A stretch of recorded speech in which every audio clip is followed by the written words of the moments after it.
Welcome to the Moon Manifesting Podcast. I'm Kyra, Howearth, your host. Here on the show, we talk all about manifesting your dreams with the power of the moon so you can use the cosmic energy to transform your life.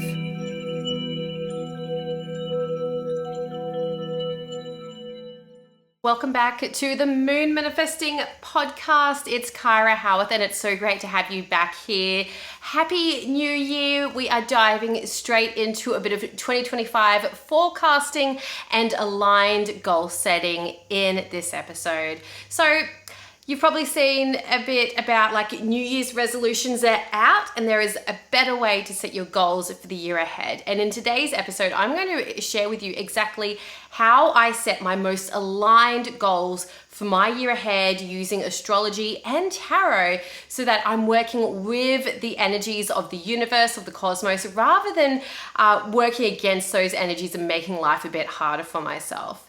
Because how many times have you set maybe New Year's resolutions and it just hasn't really happened? Like maybe you stuck with it for a few weeks and then maybe forgot about it, or things just got too hard. The problem is not you, okay? It's not that you weren't destined to lose that weight or quit smoking or whatever New Year's resolution you set for yourself. The problem is often that perhaps you didn't set the right sort of goals, or perhaps you didn't tune into the energies of what was coming up naturally. So yeah, that's what we're going to be looking at today. We're going to be looking at exactly how to use the cosmic energies to set goals that are maybe going to be a bit more aligned, a bit more in flow, some goals that are going to be easier for you to achieve by working with the energies rather than against them. So I remember when I was a kid and I used to set New Year's resolutions. I used to think that was the coolest thing. And like I was such an ambitious child. I mean, what sort of kid sets New Year's resolutions? But anyway, but sometimes like I would, set this resolution at midnight on like the new year, like the very, very first minute of the new year. And I'd maybe forget about it by the time I woke up on New Year's Day, or maybe just, did the thing on the first day of the year and then totally forgot about it by the 2nd of January. As I grew a bit older, maybe I kept those New Year's resolutions for the first few weeks of January and then forgot all about it. And maybe you have been the same. Maybe you have maybe thought the idea of New Year's resolutions are cool and you've given it a try and it just doesn't really work. And as I grew a bit older, I kind of gave up on the idea because I was like, well, you know what? They never really work anyway. But it wasn't until I learned more about goal setting and working with cosmic energies, learning about astrology and forecasting and all that sort of thing, that I shifted exactly how I set my goals at the start of the year. So I no longer do New Year's resolutions. I definitely don't do any of the trendy sort of resolutions or attempt to totally transform my life. There's definitely, times when you can quantum leap and completely transform your life. And a lot of the time when we try to do that, it doesn't work out. We need to work in smaller steps. So that's the first thing I'll say there. But instead, what I've been doing is focusing on what I actually want to achieve. And no matter how big or small those goals are, I focus on what I actually want. What do I actually want to do in the next year?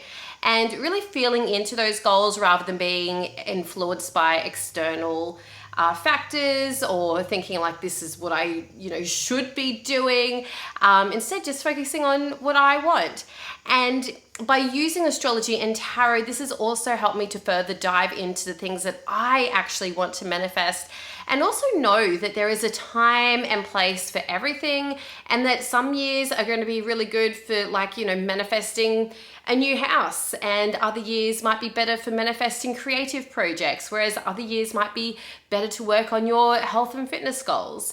So knowing this, I have really been able to step into working with those cosmic energies to set goals that I'm actually going to achieve because I'm working in flow with the universe. So let's take a look at the energies that are coming up for 2025 and how to set goals according to these energies.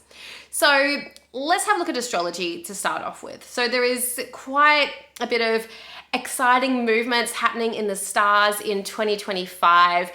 We have quite a few outer planets that are shifting into new signs. So the outer planets can all move rather slowly. When I'm talking about the outer planets, I'm talking about things like Saturn, Neptune, Uranus, I always say it the wrong way, Uranus, Pluto, so all these planets that are, further out there, they can take their time to move through the zodiac. So when these planets move into a new zodiac sign, we can really start to feel those shifts, maybe not immediately, but they can spark a new era. For example, Uranus is going to be moving into Gemini this year, and it will spend 7 years in Gemini. We'll talk a bit more about that in a moment. But some of these outer planet transits, they're long-lasting effects. So I find it's really interesting that in 2025, we have quite a few of those outer planets making these transits into the next sign. So we have the North Node has started off the year in Aries, but it's going to move into Pisces in January, and it's going to spend the rest of the year in Pisces. And the North Node technically is not a planet, but I love talking about the North Node anyway. The North Node is all about where we need to push ourselves out of our comfort zone, and it can really guide us to where we need to push ourselves in the year ahead. The North Node spends about 18 months in each zodiac sign. So roughly for the next 18 months, the North Node is going to be in Pisces, which means the South Node is going to be directly opposite in Virgo. So the North Node and South Node, they come in these pairs. So we need to really push ourselves in the direction of the North Node energy and leave behind the energy of the South Node. That's our comfort zone, and that's possibly an area that we might be lingering in, but instead we need to push ourselves towards the North Node. So what does that mean for 2025? It means that we need to be pushing ourselves into that Pisces energy of dreaming, of creativity, of imagination. There's going to be, I feel like, a resurgence of energy healing, of Reiki, of all those different woo-woo sorts of things that may have been shunned in the past, or people may not have been open to them. But in 2025, I really feel like these things may become a bit more mainstream as people become more open to trying methods of energetic healing rather than just taking, pills from doctors or doing that sort of physical stuff, thinking that that's going to cure things. I feel like people are going to realize that there's a deeper layer to healing, and that can be our emotions and our energy. The Virgo South Node is very practical. What we need to be leaving behind with that South Node in Virgo are things like overanalyzing, perfectionism. There's a saying that done is better than perfect, and I feel like that can be a really good guiding light for the year ahead. So the North Node is going to be hanging out in Pisces this year. Guess who else is going to be hanging out in Pisces? We've got Saturn and Neptune, who are going to be spending the first bit of the year in Pisces, but they will both move into Aries, I think around halfway through the year. Off the top of my head, I don't have the dates in front of me because I'm a Gemini and I like to just do a brief overview of these things. But if you want the dates, let me know and I can tell you exactly when this is all happening. I did figure it out the other day. Anyways, both Saturn and Neptune are going to be hanging out in Pisces. So we've got a lot of Pisces energy happening.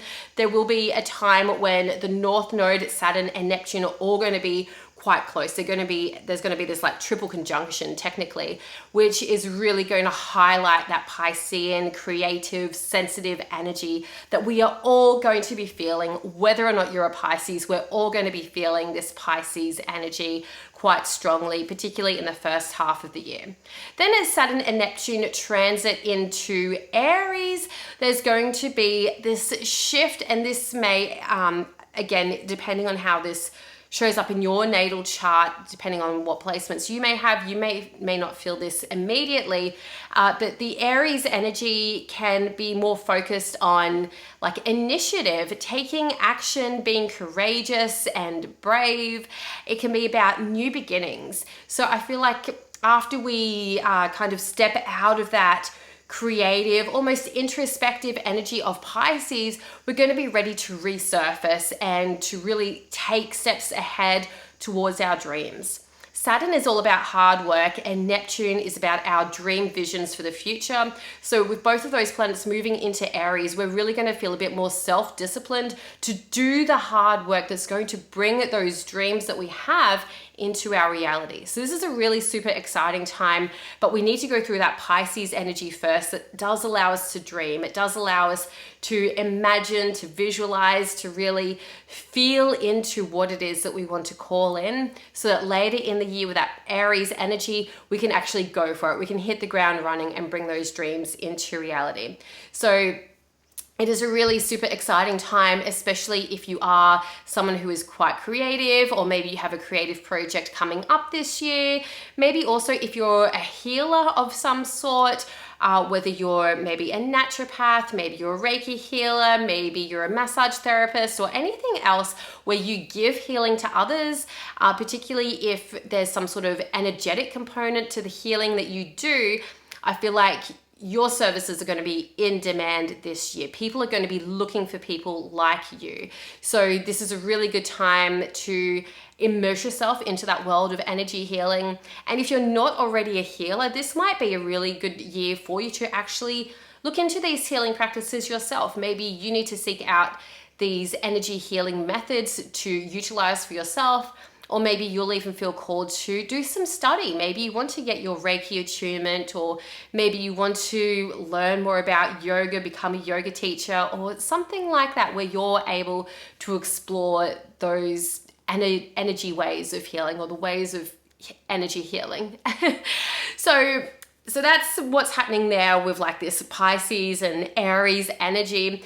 The other thing that's coming up in 2025 is Jupiter is hanging out in Gemini, as it has been for quite a bit of 2024. Jupiter only spends about a year in each zodiac sign, so it moves a bit faster than those other outer planets that I've been talking about. So it will start off in Gemini and it will move into Cancer later on throughout the year. So Jupiter in Gemini is really encouraging us to connect with others. It's helping us to build relationships and build connections. It's really helping us see the benefits of working with other people, with networking, collaborating. Like there's so much to explore there, with the joy of just connecting with other people, with interactions. As Jupiter moves into Cancer, this sort of energy is a bit similar to that Piscean energy. Both Pisces and Cancer are water signs. So we will see the benefits of nurturing ourselves as well as nurturing our loved ones. With Jupiter in Cancer, we might feel a bit more sensitive to the needs of not only ourselves, but also those who are close to us. So this might be a really good time to just be a little bit more sensitive, to be a bit more empathic, and again, working on like our emotions and the emotional side of healing, and our feelings and all that side of thing that maybe sometimes we repress or we ignore, or we just don't listen to that side of ourselves. I feel like with this Pisces and Cancer energy that's going to be quite dominant with these outer planets for part of the year, that we are going to be able to feel a lot more. We're going to be able to feel, which is, it's a really good thing. I feel that there's a lot of things that have affected us quite deeply over recent years, and this might be a really healing year for the collective. So the other outer planet transit that is worth mentioning is Uranus. So I did mention Uranus before. So Uranus will be moving into Gemini this year in 2025, where it will stay for approximately the next 7 years or so. So Uranus is a planet of chaos and surprise and change. It is quite an unpredictable planet. And with Uranus in Gemini, I feel like there may be a lot of changes coming up with our social life, with how we connect with others, possibly even social media and things like AI, which I feel Gemini being the sign of communication and what's the other word I was going to say? Like writing and speaking and all that sort of thing. I think AI is really going to surprise us.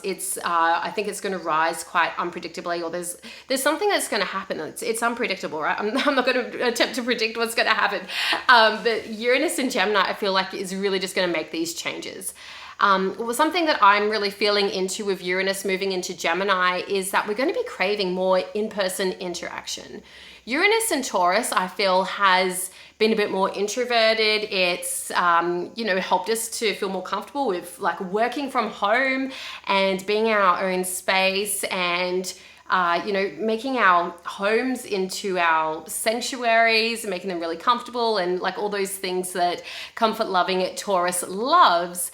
But as Uranus shifts into Gemini, there's this sense of wanting to go out more. We're wanting to maybe be a bit more flexible, and we're, just really wanting that interaction, that human to human interaction.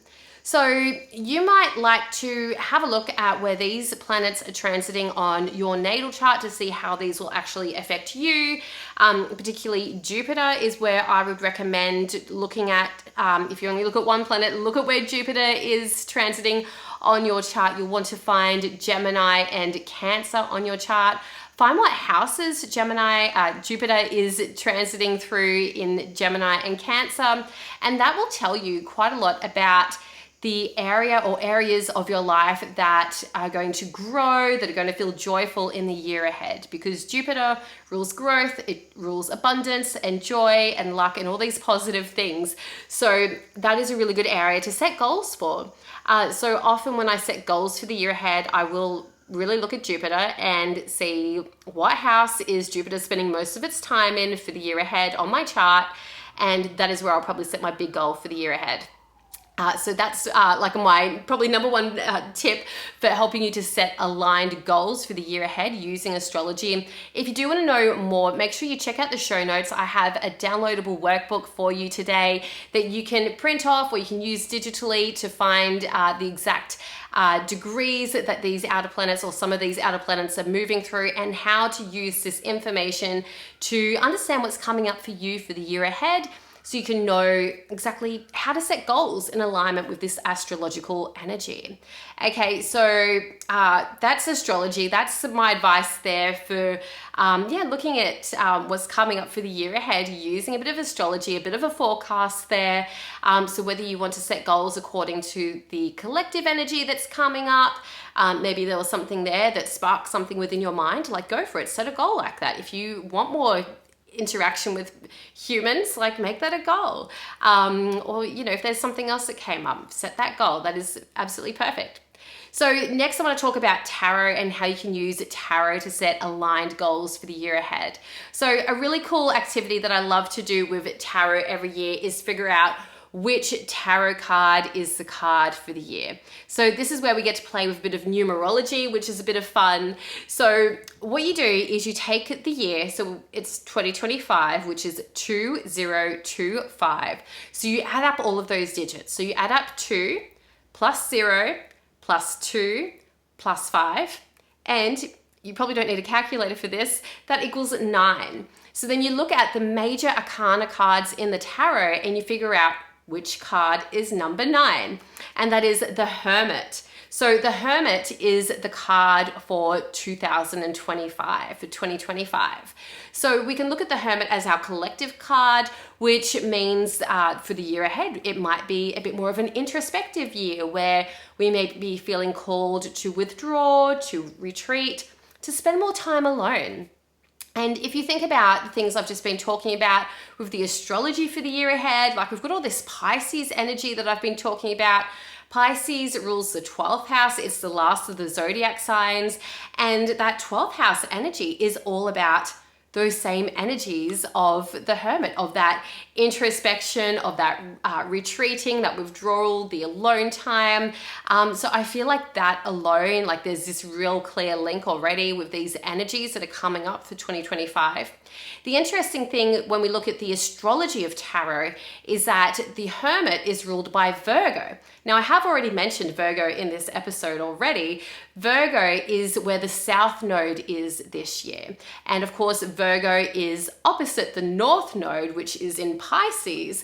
So I feel that with this energy of Virgo in the South Node and the Hermit ruling Virgo, that we really have this need to be organized and grounded in our everyday reality so that we do have that space to dream, to be creative, as well as do that inner work that is really needed this year.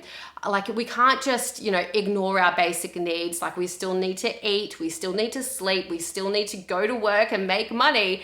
But if we can be really organized with like the structure of that, day-to-day living, then maybe we can create more space for us to do that inner work, to have that time for our morning journaling or our morning tarot card pull or whatever it happens to be, that can help you tune into that Piscean energy of creativity and introspection, all those things that we've been talking about. So we can look at that collective card of the year, the Hermit, or what we can do is we can take this a step further and find your personal tarot card of the year. And this is really fun as well. So this is pretty easy. Again, just a basic, bit of numerology. So you'll take your birth date, your birth month, and then you'll take 2025, which we already know is a 9. So for example, I'm born on the 13th of June. So I will take 1 plus 3, so 13, 1 plus 3 is 4. My birth month, June, is 6. So I have 4 plus 6 equals 10. And then we already know 2025 equals 9. So I'll just add 10 to 9, which equals 19. So as it's 19, I can look at the tarot at the major arcana cards and find out which card is number 19. And that is the Sun, which is a really positive, optimistic card that I'm really excited is my card for the year. But because it is a double digit, I can go a step further and go, okay, what's 1 plus 9? That equals 10. So I might look at the major arcana again, and I might get a second card, which number 10 is the Wheel, or the Wheel of Fortune. So I could have 2 cards. But then, because at 10, we can further reduce that down. I know we can have heaps of cards, right? But 10, we can add 1 plus 0 to get 1. And 1 is the Magician. So I could technically have 3 personal tarot cards for the year. So you might find the same with your personal card of the year, that you might be able to keep adding down those digits to get maybe 2 cards or even 3 cards.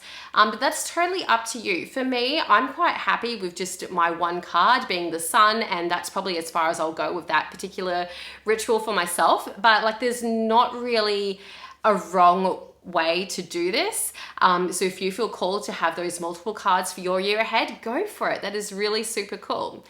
So yeah, finding your personal tarot card for the year and contemplating on what that means for you can also help you with that aligned goal setting, because at this stage you might have that card of the year and you might be like, oh yeah, well this really aligns with that thing that I really wanted to do. Like, this is a really positive sign that maybe this is the year I'm going to do this.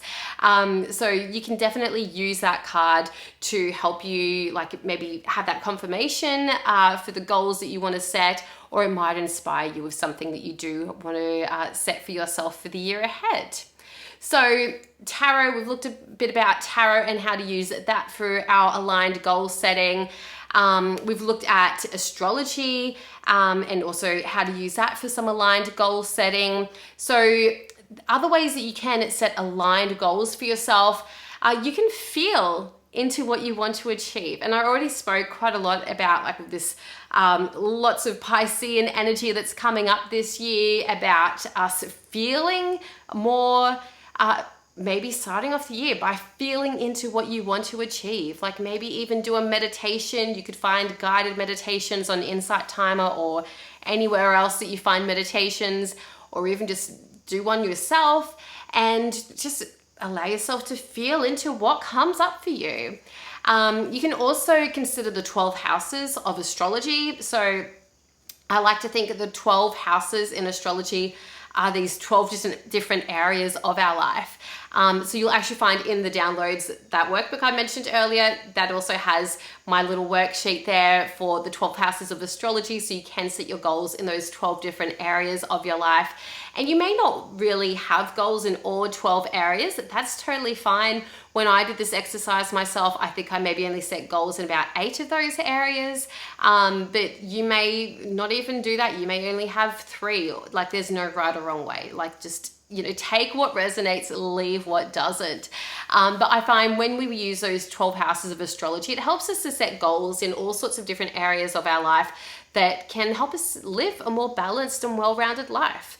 So, you could have goals to do with your health. You might have travel goals. You might have career goals. You might have alone time goals and self-care goals. Like, how perfect would that be with this Pisces energy and the Hermit energy? I would really love for you all to set some goals there about like having more alone time and like self-care, all the self-care activities. Such a good year for it.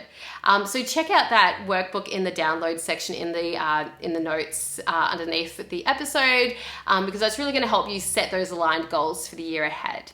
The other thing I want you to consider when you're setting your goals is that the SMART goal acronym is so helpful because it can help you set more specific goals. So if you haven't heard of the SMART acronym, it stands for specific, measurable, achievable, relevant, and time-bound. So use that SMART acronym to make sure that you're setting goals that are specific. Like, don't just say, I want to read more books. Like, how many books do you want to read? Measurable, again, like maybe having a number of how many books that you want to read. Achievable, is this actually something that is realistically achievable? Like, think about like how many books you've read in the past year and how many books do you realistically think you can read in the year ahead. The other thing, relevant, like, is this actually a relevant goal? Is it actually relevant to you? Is it actually relevant to what you want?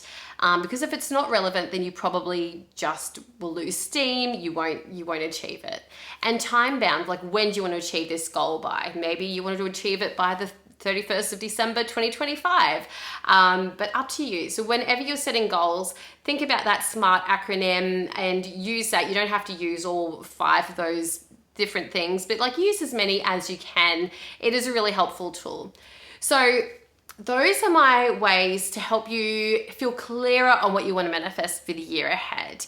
Forget about setting New Year's resolutions that you're going to forget by the 2nd of January. Use this process to set aligned goals that you will actually love to manifest in the year ahead, that you will actually feel excited to remember that these are the things that you're working on.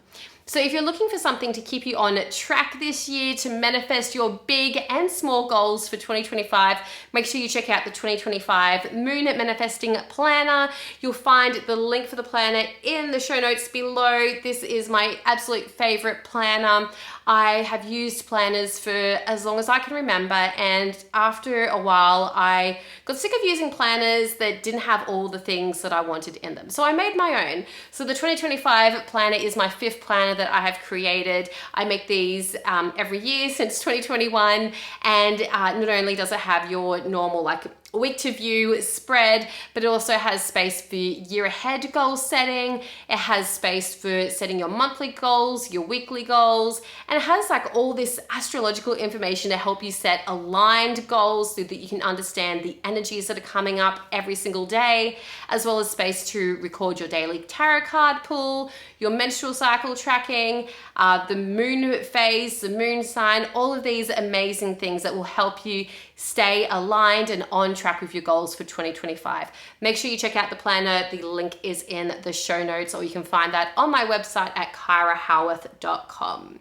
So it's really going to be a great year, especially if you are a healer, if you're a creative, or you're just really wanting some time out for you. It's really going to be such a good year for introspection. So maybe get out your art journal or set aside some time for creative projects. Maybe book in for some Reiki or some other healing energy work. Do all that inner work that you know you've been hiding from for the past few years. This is the year to do it. 2025 is a bit of a sensitive year where we will want to go more within, but it's also got that Aries oomph that's really going to help you get stuff done. So I hope that this episode has been helpful. If you'd like to continue the conversation, feel free to comment below or send me a message on Instagram at kyrahowearth.official. Stay manifesting, stay magical, and stay tuned. I'll talk with you again soon. Thank you for tuning in to today's episode of the Moon Manifesting Podcast. If you are curious about working with the moon, you can read my book, Moon Manifesting, or join us inside the Moon Manifesting Coven. You'll find the links in the show notes or go to kyrahowearth.com.